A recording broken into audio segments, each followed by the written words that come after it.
스님들의 깊은 가르침과 울림이 있는 모습들 만나보고 있습니다. 지대방 산책 시간인데요.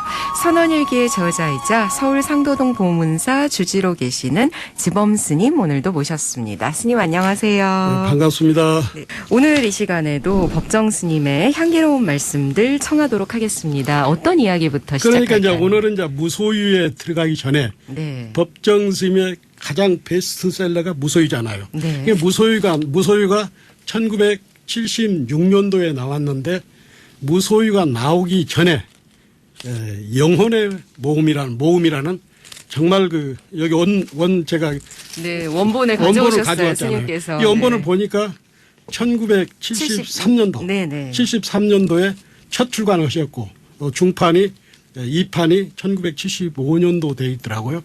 법정스님의 사진도 이렇게 영혼의 모임 나왔잖아요. 네. 이 책은 생각보다는 그때 당시 많이 안 팔렸습니다. 동서문화원에서 나온 책인데 그래가지고 이제 당시 법정스님의 양력이 여기 나와 있더라고. 그래서 양력을 이렇게 보니까 1971년도입니다. 네. 그때 이제 보니까 그 당시 법정스님이 동국역경위원, 그 다음에 불교신문사 논설위원, 그 다음에 봉은사 달해원의 시자인데, 시자 누구 시자냐면 당시에 봉선사 미륜스님, 미륜스님이 아니라 어른스님, 어른스님이 아닙니다. 운어스님, 운어스님 시자로 되어 있어요. 네. 이게 법정스님이 처음에 달해원에 가시던 시기가 제가 알기로는 1967년도로 알고 있습니다. 그때는 달해원이 아니고 별당이라고 있어요. 별당이라 했는데 별당에 이렇게 젊은 스님이 있으니까 좀 뭐하잖아요. 그래서 법정 스님께서 달해헌이라고 이름을 이렇게 새로 지어서 간판을 달았습니다. 제가 며칠 전에 봉은사에 갈 일이 있어서 달해헌을 들렸어요. 보니까 달해헌에 우물이 있고 그 안에 밖에도 있고 안에도 있고 그래서 이제 법정 스님이 달해헌에 7년 정도 살았는데 거기서 운어스님 시자를 하면서 거기서 차 맛을 알았다고 그래요. 아, 차 맛을. 달해헌에 계시면서. 달해헌이라는 게 차 마시는 집 아닙니까? 그렇죠. 쉽게 풀으면 돼. 그런데 거기서 차 맛을 알고 그때 당시 법정 스님과 봉은사에서 함께 살던 스님이 지금도 봉은사에 계십니다. 직접 제가 찾아보려고 했는데 그 선원장 스님을 통해서 이산 스님이라고 저도 개인적으로도 압니다. 네. 이산 스님께서 젊은 날 봉은사 달해원에서 법정 스님을 같이 함께 살았다고 그래요. 그러셨군요. 그래서 이제 그 영혼의 모음이 1973년도에 출간됐는데 그때 당시 이 책이 많이는 안 나갔는데 그리고 이제 그 이후에 1976년도에 송강사 계실 때 무소유라고 제목을 바꿔가지고 나왔죠. 그래가지고 대히트를 치고 지금 책 구하기 어렵잖아요. 정말로 많은 사람들이 무소유를 통해서 불교를 알게 됐고 제가 아는 스님 중에 어떤 스님은 절에 와서 이 무소유를 만났는데 고향의 부모님이라든가 친구들한테 150권을 사서 보냈다고 그래요. 벚꽃이 하셨네요. 벚꽃이 하셨다고 그래요. 그러니까 선방 스님들, 스님들뿐만 아니라 이 책이야말로 무소유야말로 국민의 책이고 제가 알기로는 성경 다음으로 가장 많이 팔리고 많이 익혀온 그런 책으로 알고 있어요. 네. 김산 추기경님도 그랬잖아요. 무소유 말씀들은 하지만은 그래도 이 법정 스님의 무소유 책만은 소유하고 싶다. 이렇게 말씀을 하셨어요. 네. 이 무소유의 진정한 의미에 대해서도 법정 스님께서 짚어주실 때 아예 안 갖는 것이 아니라 꼭 필요한 것 가장 간소하게 그렇죠. 네. 불필요한 것을 갖지 않고 꼭 필요한 것만 갖는 것을 네. 무소유라 하겠죠. 그래서 오늘은 법정 스님의 무소유에 대해서 이렇게 잠깐 이렇게 소개를 할까 합니다. 네. 법정 스님은 우리들이 필요에 의해서 물건을 갖게 되지만 때로는 그 물건 때문에 적잖이 마음이 쓰이게 된다 하셨다.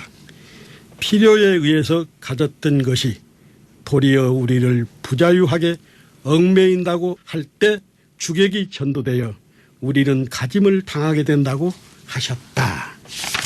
무소유에 나오는 글입니다. 네. 그러므로 많이 갖고 있다는 것은 흔히 자랑거리도 되지만 그만큼 많이 얽혀 있다는 측면도 동시에 갖고 있다고 했다. 여기서 이제 법정 스님이 이제 무소유에 대한 것이 나옵니다.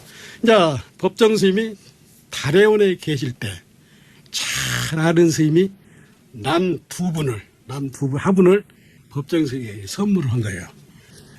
그랬는데 이제 언젠가 운어 스님께서 이렇게 불러서 봉선사 이렇게 가게 됐는 거예요.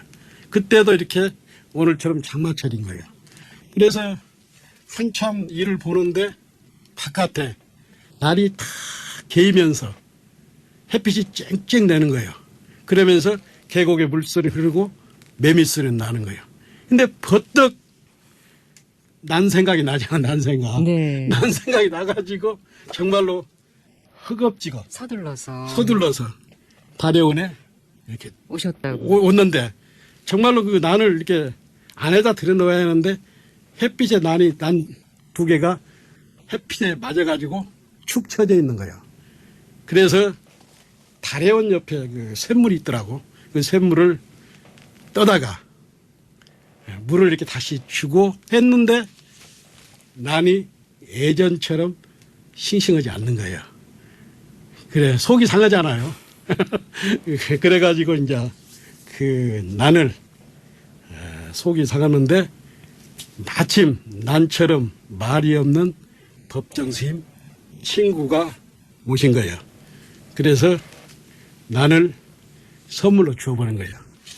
그러니까 난을 선물을 했는데 그렇게 절절히 집착하고 그것 때문에 수행자가 만행도 못 가고 또 꼭 나갈 때는 이제 날이 더우면은 그 난을 안에다 들여놓고 또 굉장히 신경 써야 되잖아요. 그 신경 많이. 그 다음에 겨울에는 불도 못 대고 적당히 이렇게 해놓고 네. 또 여름에는 늘 들여놓고 정말로 운수납자로서 운수 수행자로서 굉장히 그것을 집착이 하다 보니까 자유스럽지 못했어요. 걸림이 되죠. 걸림이 아주 많았는데 친구한테 그 난을 딱 줘버린 뒤부터는 그 허전한 마음이었고 오히려 홀가분하고 정말로 그 집착에서 벗어나니까 굉장히 자유스럽더라고 이렇게 말씀을 하셨어요. 네.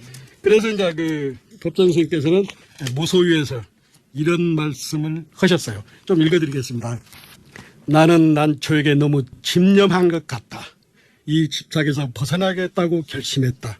나는 나를 가꾸면서는 산천에도 나그네 길도 떠나지 못하고 밖에 볼 일이 있어도 방을 비울 때면 한기가 되도록 들창문을 조금 열어 놓아야 했고 불을 내놓은 채 나가다가도 되돌아와 들여다 놓고 나간 적이 한두 번이 아니었다. 그것은 정말 지독한 집착이었다. 며칠 후 난 저처럼 말이 없는 친구가 놀러왔기에 선뜻 그 품에 분을 안겨주었다. 비로소 얽매임에 벗어나 날아갈 듯 홀가문 해방감을 느꼈다. 3년 가까이 함께 지낸 유정을 떠나보냈는데도 서운하고 허전함보다는 홀가분한 마음이 앞섰다고 법정 스님께서는 수레를 하셨다. 이때부터 법정 스님께서는 하루 한 가지씩 버려야겠다고 스스로 다짐을 했다고 한다. 네. 소유관념이 때로는 우리들의 눈을 멀게 한다고 했다. 우리는 언젠가 한 번은 빈손으로 돌아갈 것이다. 육신마저도 훌훌히 떠나갈 것이다. 하고 많은 물량일지라도 우리를 어떻게 하지 못할 것이다. 크게 버리는 사람만이 크게 얻을 수 있다는 말이 있다. 물건으로 인해 마음을 상하고 있는 사람들에게는 한 번쯤 생각해 볼 말씀이다. 아무것도 갖지 않을 때 비로소 우리는 온 세상을 갖게 된다는 것은 무소유의 또 다른 의미다고 법정 스님께서는 수레하셨다. 네. 1971년도에 그러니까 법정 스님이 1967년도에 이제 달에 오셨는데 거기 한 3년 동안 계시다가 71년도 그래가지고 이제 73년도에 영혼의 모험이 나왔고 또 76년도에 무소유가 나왔고 네. 그래서 이 무소유 법정 스님의 대표 작 중에서도 이 무소유가 가장 국민의 마음 불자들의 마음, 우리를 울렸잖아요. 네, 그렇죠. 저도 한 100번 읽었을 것 같습니다. 네. 스님께서 법정 스님의 무소유 소개해 주시는 것을 듣다 보니까 벌써 인사드릴 시간인데요. 우리 박순선 불자님께서 지범 스님 덕분에 무소유 법문 잘 들었습니다. 감사합니다라고 인사를 남겨주셨습니다. 오늘도 서울 상도동 보문사 주지로 계시는 지범 스님께 법정 스님에 대한 말씀 잘 들었습니다. 스님 감사합니다. 네, 감사합니다.